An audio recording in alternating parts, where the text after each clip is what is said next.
नमस्कार, डिजाइनर विशेष में आप सबका स्वागत है। मैं हूं डॉक्टर प्रतीक श्रीवास्तव। आज विश्व निद्रा दिवस है और दुनिया में ज़्यादातर लोग इसी से परेशान हैं कि उन्हें चैन की नींद नहीं आती। हमारे बड़े बुजुर्ग कह गए हैं कि अगर आपका पेट साफ रहता है और चैन की नींद आती है, बिस्तर पे पड़ते ही आप सो जाते हैं, तो आपसे ज़्यादा सुखी व्यक्ति संसार में कोई नहीं है। लेकिन दुर्भाग्य यह है कि जैसे जैसे हमारी तरक्की होती जा रही है, खासतौर पर हमारी जैसे जैसे हमारी भौतिक तरक्की होती जा रही है, हम अपनी चैन की निंद्रा, चैन की नींद खोते जा रहे हैं। लोग खर्राटे से परेशान हैं, लोग इस बात से परेशान हैं कि घंटों वो बिस्तर में पड़े रहते हैं, नींद नहीं आती। लोग इस बात से परेशान हैं कि जल्दी नींद खुल जाती है, बार बार नींद खुल जाती है। लोग इस बात से परेशान हैं कि दिन में भी उन्हें थकावट सी लगती है और बैठे बैठे नींद आने लगती है, या काम करते करते उबासियाँ आकर वो सोने लगते हैं। वास्तव में ये किस्म की बीमारी है, लेकिन इस बीमारी का इलाज कई डॉक्टर तक को पता नहीं है। हम सोचते हैं कि हम किसी तनाव में हैं, इसलिए शायद हमको नींद नहीं आ रही। हम सोचते हैं कि हमें नींद की गोली खा लेंगे तो हमको नींद आ जाएगी, लेकिन ये बिल्कुल मिथ्या धारणा है। दरअसल में नींद ना आना अपने आप में एक विशेष प्रकार की बीमारी है, जिसका संबंध वजन से है, जिसका संबंध खान पान से है, जिसका संबंध जीवन शैली से है। और नींद ना आने के बहुत सारे दुष्परिणाम हैं, जिसमें हार्ट अटैक है, ब्लड प्रेशर है, डायबिटीज़ है, और हमारी याददाश्त यानी स्मृति पर उसका बहुत ही विपरीत असर पड़ता है। नींद ना आने के कारण कई बार हम बहुत सारी गंभीर बीमारियों में उलझ जाते हैं। तो नींद आना ज़रूरी है, चैन की नींद आना ज़रूरी है, और जिसको हम कहते हैं कि घोड़े बेचकर सो जाएं, ऐसी नींद आना ज़रूरी है। इसके लिए क्या करना चाहिए, इसी तमाम विषयों पर आज मेरे साथ मौजूद हैं डॉक्टर सलील भार्गव, जो निंद्रा विशेषज्ञ हैं, जो श्वास रोग के विशेषज्ञ हैं और साथ ही साथ स्लीपिंग के एक्सपर्ट हैं। वो आपको बताएंगे कि अगर आपको नींद नहीं आती है तो आप वास्तव में एक गंभीर समस्या से जूझ रहे हैं। डॉक्टर भार्गव, आपका बहुत स्वागत है। नमस्कार सर। विश्व निंद्रा दिवस है आज। लग तो ऐसा रहा था कि आज दिन सोने का दिन है, लेकिन जब पढ़ा तो मालूम पड़ा कि ये नींद से संबंधित बीमारियों का दिन है। और मुझे महसूस हो रहा है कि इन दिनों में ज़्यादातर लोग अनिद्रा के मरीज होते जा रहे हैं, खासकर युवा पीढ़ी। क्या कारण है इसका? नींद नहीं आने के कारण बहुत सारे हैं, लेकिन आपने जो बोला, मैं सबसे पहले यही बोलूँगा, नींद हमारी ज़िंदगी की सबसे प्रेशियस या प्यारी चीज़ है। और करीब करीब 8 से 10 घंटे हम लोग सोते हैं। और आपको यदि किसी को सताना या परेशान करना है तो उसकी नींद छीन लो खाली। आपने देखा होगा पुराने कैदियों को जो सज़ा दी जाती थी, ये सोने नहीं देते थे। मुहावरा भी किसी में नींद हराम कर दूंगा। तो नींद सबसे प्यारी महत्वपूर्ण चीज़ है। वो आपको तो अच्छी लगती है, आपके शरीर को अच्छी लगती है, आपकी ओवरऑल ज़िंदगी को प्रभावित करती है। और इसलिए बहुत ज़रूरी है कि सबको नींद आए बराबर। और आपने जो कारण बताए, जो बातें आपने बताई, बहुत अच्छी बातें बताई। नींद के नहीं आने के कई कारण हो सकते हैं, जैसे 45-50 साल की उम्र के बाद में मीनोपॉजल, पोस्ट मीनोपॉजल महिलाओं में बहुत आम बात है ये। उसके अलावा टेंशन होना, कुछ और ऑर्गेनिक डिजीज़ या बीमारियां, उसके कारण नींद गायब हो जाती है। किसी किसी की कोई गोली दवाई से नींद गायब हो जाती है। लेकिन और आजकल तो टीवी, मोबाइल से नींद गायब हो रही है। ये बहुत इंपॉर्टेंट कारण है। डिजिटल डिटॉक्स करके आज बात हो रही है कि आप इससे हटो, बाहर निकलो, नहीं तो आपकी नींद गायब हो जाएगी।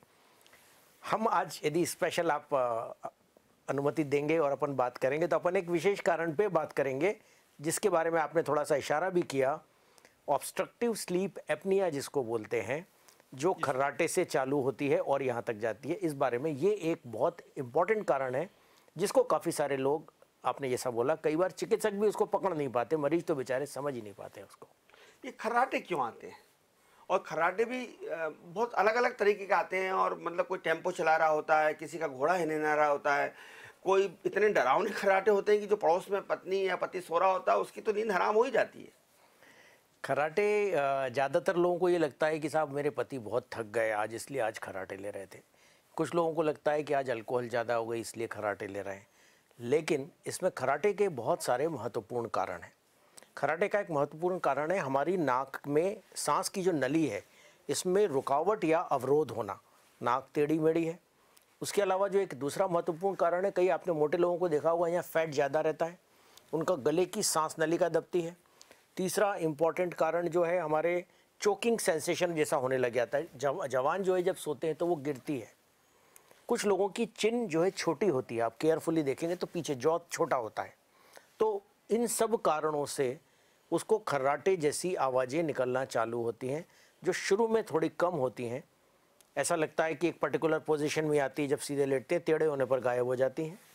और लेकिन बाद में इसका इलाज नहीं हो, और आप खासकर देखना जो खासकर मोटे लोग हैं उनमें तो पक्का, आप जरा सा पूछिए क्यों खर्राटे, जिसकी तोंद बड़ी होती है, तोंद ज़्यादा हो, उनको तो बहुत खर्राटे आते हैं। ओवरऑल मोटे हो, जो बॉडी मास इंडेक्स हम जिसको बोलते हैं वो 30 से 40 के बीच में, 30 से ऊपर निकल जाए, उस व्यक्ति को पक्का, छोटे बच्चों में होते हैं खर्राटे, छोटे बच्चों में ये जो बीमारी के बारे में हम बात करने वाले हैं उनमें भी टॉन्सिल्स उनके रोक रहे हैं, अवरोध कर रहे हैं, तो खर्राटे उस कारण से होते हैं।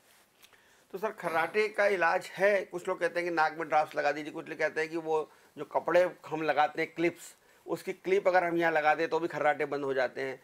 तो क्या खर्राटे का इलाज है?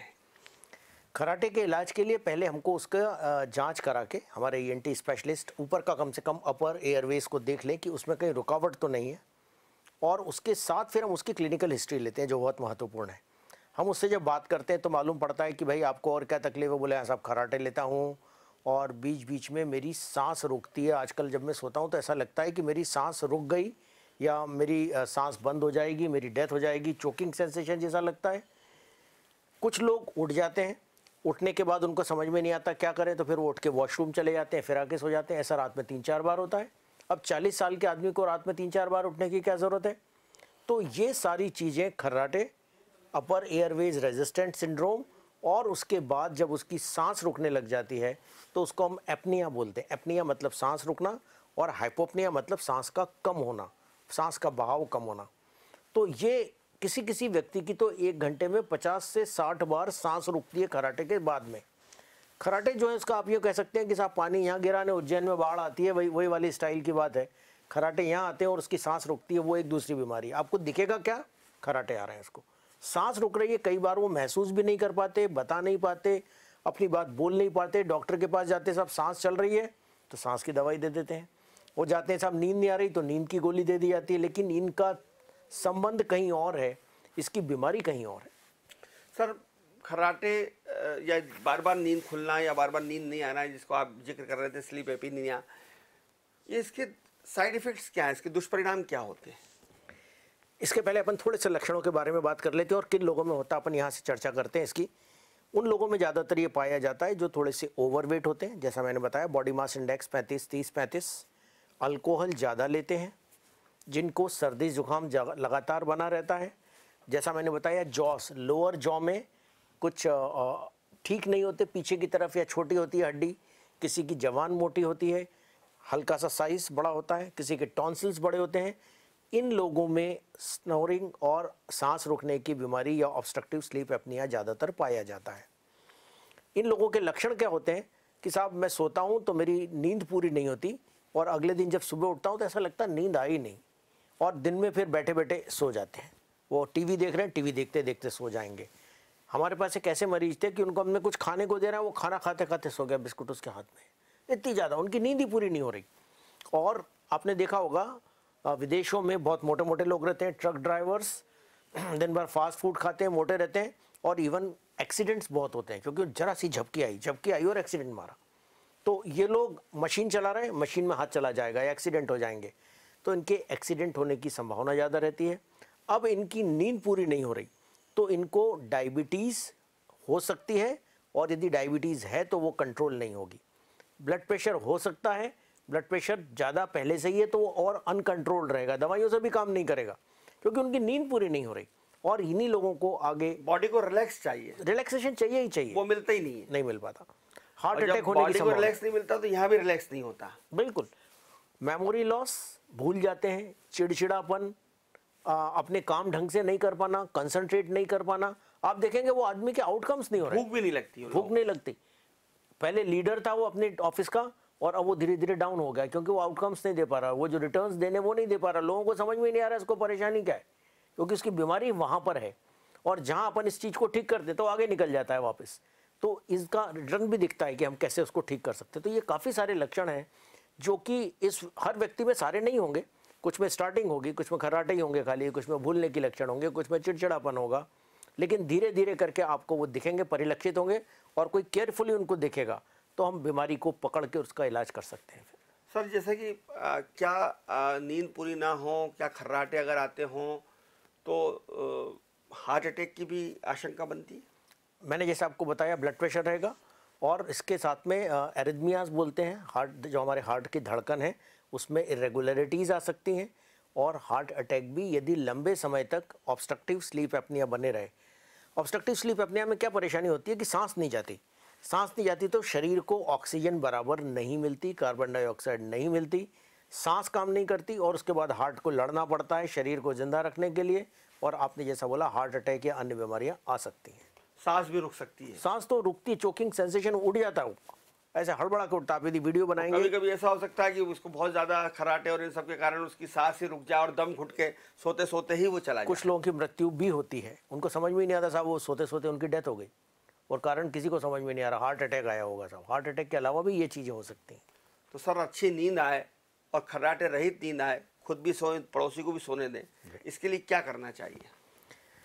जिस व्यक्ति को ये लक्षण हो खर्राटे के, नींद नहीं आने के, रात को बार बार उठने के, अपने नज़दीकी स्पेशलिस्ट से संपर्क करना पड़ा। मैंने आपको जैसा बोला कई बार जनरल फिजिशियंस को यदि जानकारी नहीं है, पढ़ाते हम सबको हैं लेकिन इतना कॉमन नहीं था और उसकी जांचें पहले बड़े बड़े शहरों में ही होती थी ऑब्स्ट्रक्टिव स्लीप एपनिया की। तो आप अपने डॉक्टर को अपनी परेशानी बताइए और वो डॉक्टर एक बार जाँच करने के पश्चात स्पेशलिस्ट होना चाहिए, स्पेशलिस्ट, वो स्वास्थ्य रोग विशेषज्ञ होना चाहिए। स्लीप ब्रीदिंग डिसऑर्डर हम लोग वर्ड यूज़ करते हैं, नींद और नींद से जुड़ी हुई सांस की बीमारियां, स्लीप ब्रीदिंग डिसऑर्डर्स। तो वो यदि स्पेशलिस्ट है तो वो आपकी जांच प्लान करेंगे जिसमें नाक की जांच पूरी करेंगे। नाक की जांच करने के बाद एक स्लीप टेस्ट होता है, स्लीप स्टडी बोलते हैं। एक मशीन आपके शरीर में लगा दी जाती है और आपको कहा जाता है सो जाइए, आप सो जाइए। तो उसमें खर्राटे देखने के लिए मशीन, ऑक्सीजन सैचुरेशन देखने के लिए, इसके आगे की रहती है तो ईईजी की भी कुछ लीड्स लगाते हैं कि आपके दिमाग में भी क्या चल रहा है वो भी देख लेते हैं। आँखों की टेस्ट भी कर सकते हैं और कई लोगों को पाँव हिलने की भी परेशानी रहती है तो वो सारी वो बड़ी पॉलीसोमनोग्राफी बोलते हैं। लेकिन ऑब्स्ट्रक्टिव स्लीप एपनिया के लिए सिंपल हम स्टडी घर पे भी करके देख सकते हैं। उसमें देखने से ये समझ में आता है कि कितनी बार ऑक्सीजन कम हुई, कितनी बार खर्राटे आए, कितनी बार सांस रुकी और उसके आधार पर हमारी रिपोर्ट जो बनती है वो एक ओवरनाइट स्टडी बोलते हैं। तो जो 12 घंटे की स्टडी हुई इसके आधार पर फिर यह तय कर लिया जाता है कि इनको ऑब्स्ट्रक्टिव स्लीप एपनिया है कि नहीं और यदि है तो फिर उसका इलाज करके उसको ठीक किया जाता है। तो सर ये इलाज इसका क्या हो सकता है? एक तो डॉक्टर्स लोग ये भी कहते हैं कि अपना वज़न कम करिए, थोड़ा सा वॉक करिए और जल्दी सोइए, लेकिन इसके अलावा और दवाई भी हैं या एक मशीन लगा दी जाती है कि आपको ऑक्सीजन हमेशा मिलती रहे, और या कुछ दवाइयाँ भी हैं इसकी, इस तरह की? इसके मैंने आपको जो लक्षण बताए थे यदि आप उनको ध्यान पे देंगे तो उसमें एक लक्षण मतलब किन लोगों में हो सकता है, खासकर जो मोटे होते हैं, तो उन लोगों को यदि वज़न कम कर सके, मैं मान के चलता हूँ कि दुनिया में सबसे मुश्किल काम है वज़न कम करना। मतलब आप 100 टास्क दे दो, मैं सब चांद पे पहुँच जाऊँगा लेकिन वज़न कम करने में अच्छे को पसीना आते हुए देखा है मैंने और सचमुच कई बार मुसीबत भी रहती है। वज़न कम करना एक तरीका है, कोई कर सकता है तो कर ले, यदि उसका फैट कम हो जाता है अच्छी बात है। लेकिन यदि नाक में रुकावट है तो उसके लिए ऑपरेशन कराएंगे या कुछ दवाइयाँ डाल के देखेंगे, ठीक हो जाए तो अच्छी बात है। उसके अलावा और क्या किया जा सकता है इसको ठीक करने के लिए? फिर आप जब देखते हैं कि कारण क्या है तो आपको दिखता है कि साहब जॉ में परेशानी है, टंग पीछे चली जाती है, जबान पीछे चली जाती है, तो हमारे डेंटल सर्जन्स कुछ प्रोस्थेसिस लगाते हैं जिससे कि जबान अपनी जगह पर सही बनी रहे, तो वो जाती नहीं है और रुकावट तो मैंने सुना वो बहुत लंबा इलाज नहीं है, वो 2 साल बाद वो परेशानी होती है, वो फिर रात में आदमी इतनी डाल के कैसे सोए? नहीं सो सकता।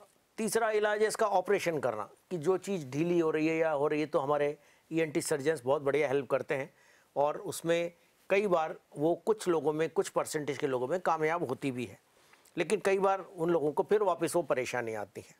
तो इसके बाद जो आखिरी इलाज या एक और इलाज जो अवेलेबल है, आप हाँ सब लोग ज़्यादातर ही पूछते साहब इसको गोली दे दो हमें, इसकी गोलियां नहीं है कि आपको जो नींद ज़्यादा आ रही है उसके गोली देने से कम हो जाए। गोली अवेलेबल है लेकिन वो काम इस बीमारी में नहीं करती क्योंकि इसमें रुकावट है, आपका गला दबा रहा है तो गले को खोलना ही पड़ेगा आपको उसको।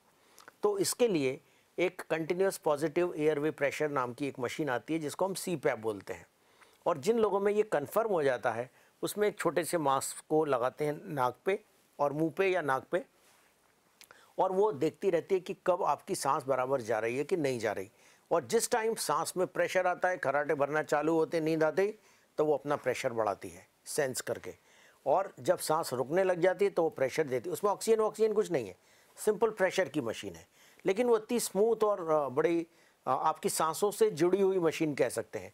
तो वो हर बार सेंस करके और उस सांस को फिर खोलने का प्रयास करती है। अब आपकी हर 1 घंटे में 50 बार सांस रुक रही थी या 20 बार रुक रही थी, तो हर बार वो उसको सेंस करके और उसको खोल देगी। जब आपकी सांस की नली खुल गई तो आप आराम से सांस लेंगे। जब आप आराम से सांस लेंगे तो आप पूरी रात सोएंगे, अब उठेंगे नहीं, और जब सो के उठेंगे तो आप एकदम फ्रेश मिलेंगे। अब आप कहेंगे कि चलो आज घूमने चलते हैं अपन। जब घूमेंगे तो वजन अपने आप कम होगा, आपका इरिटेशन कम होगा, आपका जो बिजनेस फेल हो रहा था फिर चलने लग जाएगा, मेमोरी लॉस और बहुत सारी परेशानियां जो इससे जुड़ी हुई हैं। डायबिटीज़ कई लोगों की कंट्रोल नहीं होती, उनको OSA रहता है, ऑब्स्ट्रक्टिव स्लीप एपनिया। अपन इसको OSA को ठीक करते हैं, डायबिटीज़ ठीक होने लग जाती, कंट्रोल हो जाती है, कम से कम गायब नहीं हो। तो इस तरीके से इन सब चीज़ों को करने से कहीं ना कहीं हम खर्राटे और ऑब्स्ट्रक्टिव स्लीप एपनिया की परेशानी को काबू में कर सकते हैं।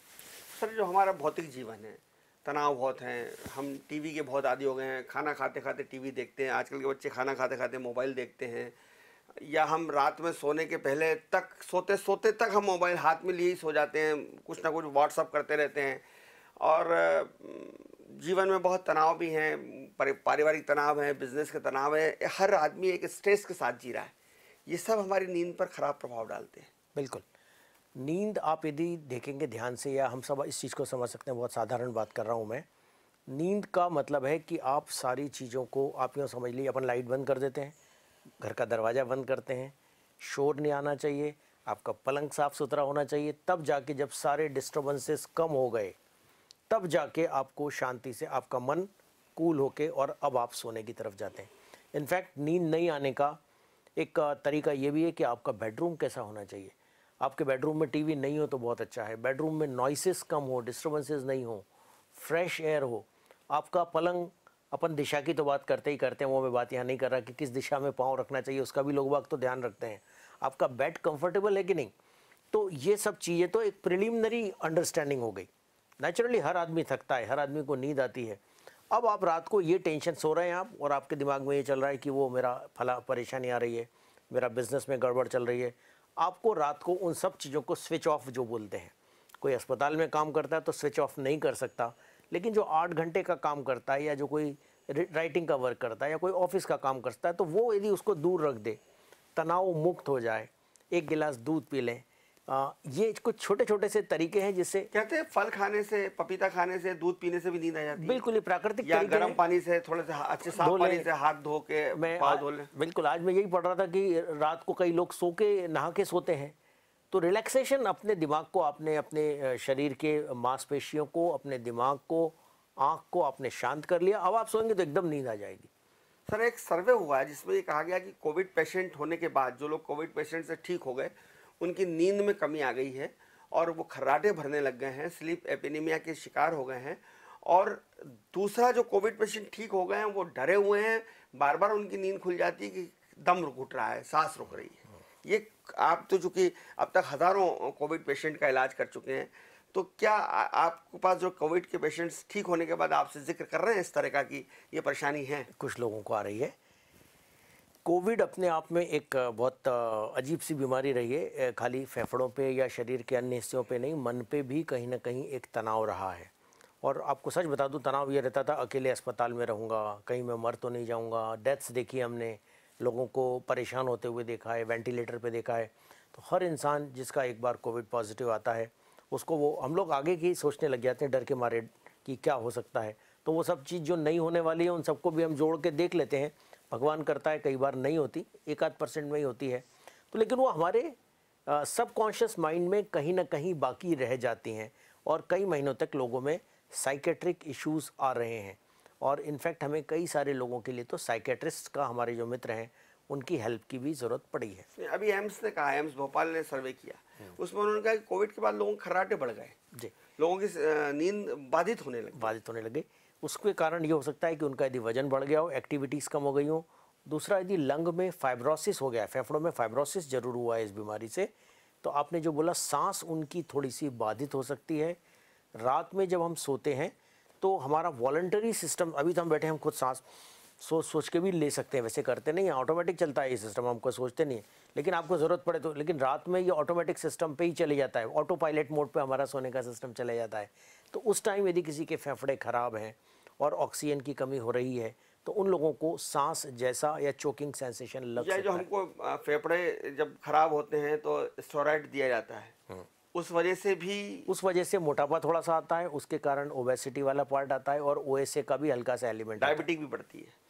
इसमें एक और चीज़ जो थी, आप जैसे स्टडी की बात कर रहे थे, उसमें ये बोला था कि जिनको ओएसए था उनको कोविड ने ज़्यादा परेशान किया, क्योंकि उनके फेफड़े और सांस रुकने की कहानी तो पहले से ही चल रही थी।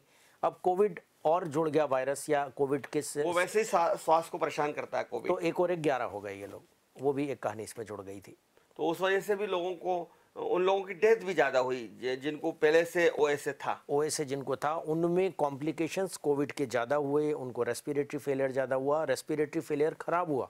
जैसे अभी हम वैक्सीनेशन की बात करते हैं कि साहब वैक्सीनेशन लगने से कोविड, अरे कोविड नहीं होगा ये नहीं कह रहे, लेकिन होगा तो बहुत मामूली, टच करके निकल जाएगा।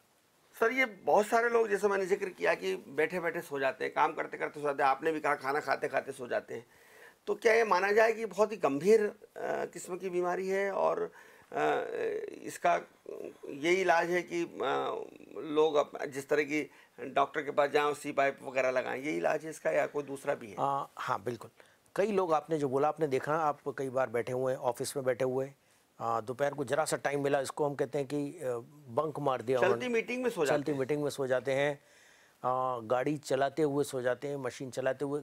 घर पे आप आए, खाना खाया, उसके बाद एक नैप लेना जिसे हम कहते हैं, दोपहर की 2 मिनट की 15 मिनट की नींद, तो एक आम बात है, मैं मानता हूँ उस बात को, और एक अच्छी चीज़ है। इनफैक्ट वैज्ञानिकों का कहना है कि 10-15 मिनट की नैप लेने से आपकी बैटरी शाम के लिए, जो second half of the day है, उसके लिए आप फिर तैयार हो जाते हैं। लेकिन यदि कोई आदमी बार बार हो रहा है, बार बार इसमें का उसके साथ होता है, खाना खाते खाते सो गया, फिर टाइप करते करते सो गया, कंप्यूटर के सामने सो गया, तो यदि उसमें बाकी लक्षण भी हैं तो उनको अपने चिकित्सक से बात करके ऑब्स्ट्रक्टिव स्लीप एपनिया के लिए अपने आप को इवैल्यूएट करना चाहिए और ये देखना चाहिए कि कहीं वो बीमारी तो नहीं है, क्योंकि यदि वो बीमारी है तो उसको ठीक करने से उनकी दिन भर की अलर्टनेस बढ़ जाएगी, उनकी एक्टिविटी, उनका आउटकम्स। ये जो लोग कार में बैठते हैं, बस में बैठते हैं और बिल्कुल बस शुरू ही होती है और 2-4 किलोमीटर सो जाते हैं और अड़ोसी पड़ोसी को परेशान करते हैं, ये भी बीमारी है? बिल्कुल, ये कहीं ना कहीं उस बीमारी का एक एक्सटेंशन है। आप कह सकते हैं कि शायद ओएसए उनको हो सकता है, थके हुए भी हो सकते हैं, मैं मानता हूँ ये बात, लेकिन हमको देखना चाहिए कि कहीं उनको ऑब्स्ट्रक्टिव स्लीप एपनिया तो नहीं है। तो सर कुल मिला के बात यह है कि अगर आपको नींद नहीं आती है तो जो हम पहले मानते थे कि नींद नहीं आती, भाई चिंताग्रस्त होगा, तनाव में होगा, बीमारी है इसलिए नींद नहीं आती है, वो अब पुरानी बात हो गई। नींद नहीं आने के अब दूसरे कारण जिनका आपने विस्तार से जिक्र किया, तो इसके लिए क्या कुछ योग हैं या एक्सरसाइज, ये भी कुछ इसमें मदद कर सकती हैं इन चीज़ों में? जैसे आपने कहा कि यहाँ की चर्बी बढ़ गई है तो गले की एक्सरसाइज करें और यहाँ की चर्बी को कम किया जा सके, ये कुछ भी पेट को कम करने की ये कुछ मदद कर सकती हैं? बिल्कुल, प्राकृतिक तरीके, योग निद्रा और सूर्य नमस्कार, और ये सारी चीज़ें जब हम करते हैं तो हमारे शरीर के सारे जब बॉडी पार्ट्स मूव होते हैं तो एक्स्ट्रा फैट जो इधर उधर जमा हुआ है, पेट का फैट, गले का फैट कुछ हद तक कम हो सकता है। प्राणायाम करने से जो हमारे नाक में और इसमें जो अवरोध उत्पन्न हो रहा है, जिसमें अपर एयरवेज रेजिस्टेंट सिंड्रोम मैंने आपको बोला, वो एक हद तक कम हो सकता है। तो मैं तो इसको बहुत मानता हूँ, योग और प्राणायाम इत्यादि को, और मैं खुद भी करने का प्रयास करता हूँ। इसको ज़रूर करके देखें, लेकिन यदि इसके बाद भी आपकी परेशानी ठीक नहीं हो रही तो फिर ज़रूर अपनी जांच कराना चाहिए। सर किसी ने कहा था कि वो जो मैंने जिक्र किया, कपड़े का क्लिप वगैरह ऐसा क्लिप भी आता है, लगा देते हैं, और आजकल इस तरह से गूगल पर भी आते हैं, हाँ, कि भाई आप कुछ मत करिए, जरा सा क्लिप लगा दीजिए, आप आराम से सो पाएंगे। ये क्लिप वाला चक्कर क्या है? मैंने पढ़ा है, इसके एडवर्टाइजमेंट को देखा है। क्लिप से मेरे ख्याल से आप उस आवाज़ को शायद एक हद तक थोड़ा सा दबा पा रहे हैं। वो कितना इफेक्टिव है उसका साइंटिफिक तरीका मुझे भी नहीं मालूम, उसका क्या साइंटिफिक काम करने का तरीका है, और हमारी किताबों में ज़्यादा जिक्र है नहीं इसका। नाक में यदि कोई रुकावट है, कोई हड्डी बढ़ी हुई है, तो उसकी तो सर्जरी करके या दवाइयों के माध्यम से थोड़ी सिकुड़ जाती है, शायद वो इफ़ेक्टिव हो सकता है। क्लिप का मेरी जानकारी में नहीं है। हम कोई भी तरीका यूज़ करें, बहुत ज़्यादा पैसे खर्च करें, तो हमको अपने चिकित्सक मित्र से पूछ लेना चाहिए कि साहब मेरे को ये परेशानी, मैं ये करके देखूँगा, आपने 5,000 रुपये लगा दिए, मालूम पड़ा उसने काम नहीं किया या एक नई मुसीबत आ गई। तो हमको उन सब चीज़ों को थोड़ा चेक कर लेना चाहिए।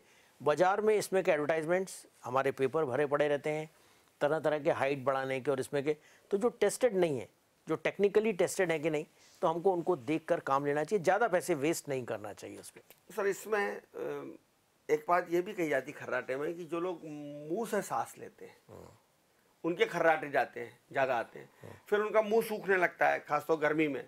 फिर उनको पानी पीने के लिए उठना पड़ता है, या एकदम मुंह इतना सूख जाता है उनको कि उनके गले में खुजली सी बचने लगती है। तो ये मुंह से सांस ना लें, हम सोते वक्त हम नाक से सांस लें, और हम नाक से सांस क्यों नहीं लेते सोते वक्त, मुंह से क्यों सांस लेते, ये तमाम प्रश्न भी हैं जो दर्शक हमारे जानना चाहेंगे। जी, कई लोगों की नाक में, मैंने जैसा बोला, सर्दी जुकाम लगातार बना रहता है, या हड्डी बढ़ जाती है, या नाक किसी लोगों की दबी हुई रहती है, स्ट्रक्चरल डिफॉर्मिटीज़ बोलते हैं। तो उनकी नाक जब बंद रहती है तो वो फिर उनके लिए मुंह से सांस लेना ज़्यादा आसान रहता है और वो नाक मुंह से सांस लेते हैं। लेकिन नाक से सांस लेना प्रकृति ने एक तरीका बताया है, क्योंकि इसमें फ़िल्टर्स लगे हैं, वो हल्की सी गर्म भी हो जाती है। तो जब हमारे फेफड़ों में ये सांस जाती है तो ये एक फ़िल्टर होकर साफ़ सुथरी हल्की सी गर्म वायु जाती है। तो यदि किसी की नाक बंद है और वो मुंह से सांस लेता है तो ये ठीक बात नहीं है, हमको उसका कारण देखना चाहिए। तो सोते वक्त रोज ही अगर मुंह से सांस लेता हूँ, कहीं ना कहीं कुछ परेशानी है। कई बार लोगों को लगता है कि हम इस चीज़ के लिए डॉक्टर के पास क्यों जाएं। मेरा ये सोचना है कि हमको देख लेना चाहिए। यदि कोई रुकावट नहीं है, कोई प्रॉब्लम नहीं है, आप देखना जिसको है कुछ ना कुछ परेशानी निकलेगी। मुंह से सांस क्यों लेना चाहिए उसको? तो इसका मतलब उसकी नाक में रुकावट है, अवरोध है, और उसको ठीक करने का प्रयास करना चाहिए। आपने ये जो बात बोली, इसके आगे की एक और चीज़, मज़ेदार बात बताऊं। कई लोग सीधे सोते हैं और सोते टाइम खर्राटे लेते हैं, फिर उनकी पत्नी थोड़ा सा धक्का मार के उनको टेढ़ा कर देती है, तो फिर टच कर देती है, हिला देती है, तो उसमें भी बंद हो जाता है। उनकी नहीं, वो स्विच ऑफ ऑन वाला सिस्टम नहीं हुआ, बट उनकी नींद खुल जाती है और वो खर्राटे लेना बंद कर देते जो नींद के फेस में जा रहे थे, तो वो बंद हो जाती है। इनफैक्ट जब कहीं कुछ ट्रीटमेंट नहीं था तो क्या होता है, आदमी जब ऐसे सोता है तो सांस ज़्यादा चलती है, तो उसके पजामे में टेनिस की बॉल सिल दी जाती हैं, जिससे कि वो सीधे सो ही नहीं पाए, उसको टेढ़े टेढ़े होकर सोना पड़ेगा। तो ये सारे तरीके भी कुछ ना कुछ छोटी छोटी चीज़ें हैं जिसको लोग बाग घरेलू उपचार के रूप में आप कर सकते हैं, लेकिन ये उसका फाइनल आंसर नहीं है। यदि किसी को परेशानी है तो फिर जांच करा के इलाज करना ही एक अच्छी बात रहेगी। मुझे ये भी बताया गया कि जो लोग ऊंचा तकिया रखते हैं, 2 तकिया लेते हैं, 3 तकिया लेते हैं, उनको ज़्यादा खर्राटे आते हैं। आपने देखना कि जिन लोगों को तकिए लेने की ज़रूरत पड़ती है उनकी कहीं ना कहीं गर्दन में परेशानी है, या वो सोते हैं फ्लैट तो उनकी सांस में रुकावट आ रही है, इसलिए ऐसे सो रहे हैं। तो वो अपनी शरीर को और अपने आप को उन चीज़ों के हिसाब से अनुकूल बना के सोने का बेचारे प्रयास करते हैं। वो मैंने आपको बोला कि जब आदमी थक जाता है तो उसको नींद चाहिए। अलग अलग लोग पोजीशंस लेते हैं, टेढ़े होकर सोते हैं, ऐसे सोते हैं, तो वो अपने शरीर को कंफर्टेबल करके सोने का प्रयास करते हैं। ऊपर होने से शायद उनकी ये जो जवान अंदर जा रही है उनको कुछ हद तक सहायता मिल पाती होगी, तो उसके कारण वो खर्राटे कम होते हैं या ज़्यादा होते हैं, वो देखना पड़ेगा उस व्यक्ति के साथ क्या हो रहा है। तो सर ये बहुत ही महत्वपूर्ण विषय है आज जिस पर हम आपसे चर्चा कर रहे हैं। नींद मनुष्य के लिए बहुत ज़रूरी है, और ये भी कहते हैं कि अगर आदमी सोए नहीं और उसकी नींद पूरी नहीं हो तो पागल तक हो सकता है। बिल्कुल बिल्कुल बिल्कुल। मानसिक रूप से पागल इनिशियली नहीं बोलेंगे, मानसिक रूप से इम्बैलेंस होगा, इरिटेबल होगा, गलत बातें करेगा, गलत काम कर देगा, और फिर आप जिस श्रेणी में कह रहे हैं कि पागलपन तक की हद तक, क्योंकि नींद नहीं आने की एक लिमिट होती है। आप किसी व्यक्ति को 12 घंटे 24 घंटे तक जगा सकते हैं, उसके बाद तो फिर वो पुलिस का जो टॉर्चर होता है सबको मालूम है कैसे वो एक दिन जगा के सब बात उगलवा लेते हैं। तो वो अपने सारे कंट्रोल्स खो देता है, गलती करेगा, एक्सीडेंट करेगा, और अगर नींद पूरी नहीं होती तो उसके मेटाबॉलिज्म पे, उसके हाजमे पर, बहुत सारी बातों पर। मैंने आपसे ये वाली बात ज़्यादा चर्चा नहीं करी। नींद हमारा वो शरीर का पीरियड है जिसमें छोटे बच्चों की ग्रोथ होती है, हमारे शरीर को रेस्ट मिलता है, कुछ स्पेशल हार्मोन्स निकलते हैं जो हमारे शरीर का वियर एंड टियर, जो चोट लगती है, जो थकान होती है, उसको ठीक करते हैं। हमारे हार्मोन्स का स्त्राव होता है उस टाइम, सोते टाइम कई सारी, तो नींद से जुड़ी हुई बहुत सारी हैं। और नींद का एक पैटर्न होता है, हम स्लीप के स्टेजेस बोलते हैं। तो आप जब सोते हैं तो स्टेज 1, 2, 3, 4 ऐसे जाते हैं, और जो गहरी नींद है साउंड स्लीप वो आती है करीब, आप जब सोते हैं तो उसके 15, 20, 25 मिनट के बाद उस जगह पर आप पहुंचते हैं। और जिस व्यक्ति को ऑब्स्ट्रक्टिव स्लीप एपनिया या स्लीप की बीमारी है उसमें तो जा ही नहीं पा रहा, वो जो साउंड स्लीप वाली जगह उसकी नींद ही नहीं हो पा रही। साउंड स्लीप कितने घंटे की होना चाहिए? स्लीप के आवर्स आप 8 घंटे बोलते हैं, लेकिन उसमें 4 से 6 स्लीप साइकिल हो रही हैं और उसमें 5-5 मिनट की वो जो साइकिल है, जो स्टेज अपनी आ रही है सोने की डीप स्लीप, वो मुश्किल से 5 या 10 मिनट की रहती है। तो आप जो डीप स्लीप पे जाते हैं वो 30, 40, 50 मिनट हो सकती है। फिर उसके 8 घंटे में से 8 घंटे में से, लेकिन आप उसमें जो पहुंच ही नहीं पाता, वो सब पहुंचने के पहले उसकी नींद खुल जाती है। अच्छा, क्योंकि कुछ लोग ऐसे बोलते हैं उठने के बाद कि आज तो ऐसी नींद आई कि कुछ याद ही नहीं रहा, कुछ समझ में ही नहीं आया। तो क्या क्या सपने भी दिखना चाहिए? सपने की ये पूरी एक कहानी अलग है। नींद नहीं होने के साथ में हमारा मन जो है वो शांत नहीं होता। NREM फेस और REM फेस, ये और आंखों के मूवमेंट से भी जुड़ी हुई चीज़ें हैं। लेकिन जो नींद का जो हमारा मेन पार्ट है, वो हमारा एक स्टेज 3 और स्टेज 4 जब पहुंचती है हमारी नींद, उसके बाद हमको सही तरीके से आना चालू होता है। तो इसके लोग अलावा कहते हैं कि अगर सपने नहीं आते तो ठीक नहीं, सपने आना चाहिए। सपने आना चाहिए नहीं आना चाहिए मैं ये नहीं बता पाऊंगा। मेरे ख्याल से अपन एक आध बार और किसी स्लीप वाले व्यक्ति से और बात करेंगे, वो उसके बारे में जो बताएंगे। लेकिन इसके अलावा नींद नहीं आने के जो दूसरे कारण हो सकते हैं, सपने आना नहीं आना, कई लोगों को डायबिटीज़ की परेशानी होती है, शक्कर की कमी होती है, उसमें उनको सपने अलग अलग तरीके के आते हैं। कुछ लोगों को दिन भर के तनाव के साथ में वो जुड़ी हुई चीज़ें रहती हैं, तो हम उनको परावैज्ञानिक चीज़ें बोलते हैं, लेकिन वो कहीं ना कहीं उसके पीछे विज्ञान भी रहता है, साइंस रहती है। नींद नहीं आने के 2-3 कारण और जो थे, मैं आपसे जो चर्चा नहीं कर पाया, उसमें एक होता है सेंट्रल स्लीप एपनिया, दिमाग से रिलेटेड कोई परेशानी हो। ये तो ऑब्स्ट्रक्टिव स्लीप एपनिया है, सांस रुक रही है इसलिए। लेकिन किसी किसी को दिमागी परेशानी, ठीक, उसका बच्चा परेशान है, उसकी माँ परेशान है, उसके दिमाग में कोई टेंशन है नहीं, और दिमाग में कुछ बीमारी भी हो सकती है। एक होता है रेस्ट लेग सिंड्रोम, आपने देखा होगा, लोग टांग पटकते रहते हैं, रात भर सो नहीं पाते, उनको ये कुछ परेशानियां रहती हैं। कुछ लोग सोते सोते में चलने लग जाते हैं, वो अपन पिक्चरों में कई बार देखा है, वो एक तीसरी परेशानी है। तो ये छोटी छोटी और भी परेशानियां हैं, लेकिन जो ऑब्स्ट्रक्टिव स्लीप एपनिया है, ये आपको अलग ही दिखेंगे। थोड़े से मोटे लोग और खर्राटे से रिलेटेड जो चीज़ है वो है, लेकिन उसके साथ में ये और कई कारण हो सकते हैं जिनके कारण से उस व्यक्ति को नींद नहीं आती। बहुत धन्यवाद डॉक्टर सलील भार्गव साहब। आप नींद के बारे में आज आपको बहुत सारी जानकारियाँ मिल गई होंगी, खासतौर पर खर्राटे के बारे में और नींद से जुड़ी हुई समस्याओं के बारे में। तो हम तो अपने दर्शकों को यही दुआएं देंगे कि आप घोड़े बेचकर सोइए, चैन की नींद सोइए, खुद भी सोइए, अपने पड़ोसी को भी सोने दीजिए। लेकिन यदि आपको खर्राटे आने की समस्या है, सांस रोकने की समस्या है, बार बार नींद खुलने की समस्या है, दिन में बैठे बैठे आपको नींद आने की समस्या है, तो बिल्कुल भी इसे सहजता से मत लीजिए। ये गंभीर किस्म की समस्या है, इसको आप गंभीरता से लीजिए और किसी श्वास रोग के विशेषज्ञ के पास जाकर अपनी समस्या को बताइए, क्योंकि नींद ना आना एक सामान्य घरेलू बीमारी नहीं है, बल्कि ये अपने आप में एक बहुत बड़ी बीमारी है जो बहुत सारी अन्य दूसरी बीमारियों का कारण बन सकती है। तो आज के लिए इतना ही काफ़ी है। आज विश्व निद्रा दिवस है। अच्छी नींद आए, स्वस्थ नींद आए, यही कामना करते हैं। देखते रहिए डिजाइनर न्यूज़। खबरों का सिलसिला जारी है, जारी रहेगा। नमस्कार।